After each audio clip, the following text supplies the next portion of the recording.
اعوذ باللہ من الشیطان الرجیم بسم اللہ الرحمن الرحیم۔ عزیز طلباء و طالبات، السلام علیکم ورحمۃ اللہ وبرکاتہ۔ خوش آمدید۔ اردو ادب میں آج جس شخصیت کا ہم تذکرہ کرنے جا رہے ہیں ان کا نام ہے احمد ندیم قاسمی۔ ادب کی بات ادب کے ساتھ۔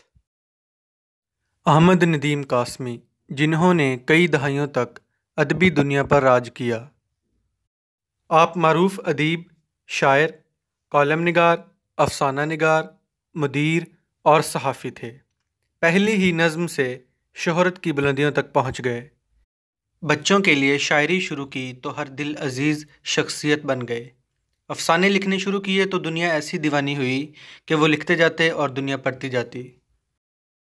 احمد ندیم قاسمی 20 نومبر 1916 کو پیدا ہوئے، 10 جولائی 2006 کو اس جہان فانی سے پردہ کر گئے۔ آپ اردو زبان کے پاکستانی شاعر، صحافی، ادبی نقاد، ڈرامہ نگار اور مختصر کہانی کے مصنف تھے۔ انہوں نے شاعری، افسانہ، تنقید، صحافت اور فن جیسے موضوعات پر 50 کتابیں لکھیں اور اردو ادب میں ایک اہم شخصیت تھے۔ ان کی شاعری انسانیت سے ممتاز تھی اور ان کا اردو افسانہ مختصر کہانی۔ اردو افسانہ کا کام منشی پریم چند کے بعد دیہی ثقافت کی عکاسی میں کچھ دوسرے ہی کا خیال کرتا ہے۔ وہ تقریباً نصف صدی تک ادبی میگزین فنون کے ایڈیٹر اور پبلشر بھی رہے۔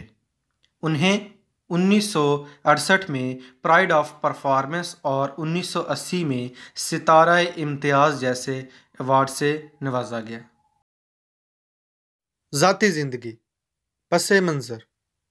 احمد ندیم قاسمی 20 نومبر 1916 کو برصغیر کے ضلع خوشاب کے گاؤں آنگا میں ایک اوان خاندان میں پیدا ہوئے۔ انہوں نے 1931 میں کیمبل پور کے ایک ہائی اسکول سے گریجویشن کیا، جو اب پاکستان میں اٹک شہر کا نام ہے۔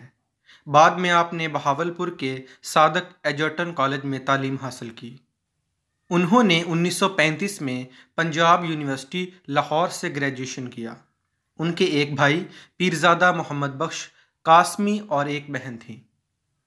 وہ بطور سیکرٹری ترقی پسند مصنفین تحریک کا ایک فعال رکن بن گئے اور اس کے نتیجے میں 1950 اور 1970 کی دہائیوں میں کئی بار گرفتار ہوئے۔ ان کا 10 جولائی 2006 کو لاہور میں پنجاب انسٹی ٹیوٹ آف کارڈیالوجی میں دمہ کی پیچیدگیوں کے باعث انتقال ہوا۔ ادبی کیریئر۔ احمد ندیم قاسمی نے کئی ممتاز ادبی جرائد کی تدوین کی، جن میں پھول، تہذیب نسواں، ادب لطیف، سویرا، نقوش اور ان کا اپنا جریدہ فنون شامل ہیں۔ انہوں نے روزنامہ اردو روزنامہ امروز کے ایڈیٹر کی حیثیت سے بھی کام کیا۔ احمد ندیم قاسمی نے کئی دہائیوں سے روزنامہ اور روزنامہ جنگ جیسے قومی اخبارات میں ہفتہ وار کام کیے۔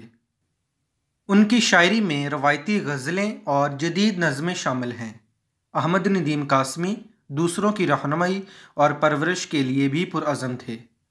1948 میں وہ انجمن ترقی پسند مصنفین پروگریسو رائٹرز موومنٹ پنجاب کے سیکرٹری جنرل منتخب ہوئے۔ 1949 میں وہ پاکستان کے لیے تنظیم کے سیکرٹری جنرل منتخب ہوئے۔ 1962 میں قاسمی نے اپنا ادبی میگزین فنون شائع کیا، جس میں ادیبوں اور شاعروں کے تعاون سے خدیجہ مستور، ہاجرہ مسرور، احمد فراز، امجد اسلام امجد، عطا الحق قاسمی اور منو بھائی شامل تھے۔ دسمبر 2011 میں پروفیسر فتح محمد ملک اور معروف کالم نگار عطا الحق قاسمی نے احمد ندیم قاسمی کی زندگی اور کارناموں پر بین الاقوامی اسلامی یونیورسٹی اسلام آباد میں ایک سیمینار کا اہتمام کیا۔ ان کی شاعری کی ایک مثال ترجمہ کے ساتھ داور حشر، مجھے تیری قسم، عمر بھر میں نے عبادات کی ہے، تم میرا نامہ اعمال تو دیکھو، میں نے انسان سے محبت کی ہے۔ اے قیامت کے دن کے مالک، میں آپ کی قسم کھاتا ہوں، میں نے ساری زندگی عبادت کی ہے۔ میری بیلنس شیٹ دیکھو، میں نے بنی نوع انسان سے محبت کی ہے۔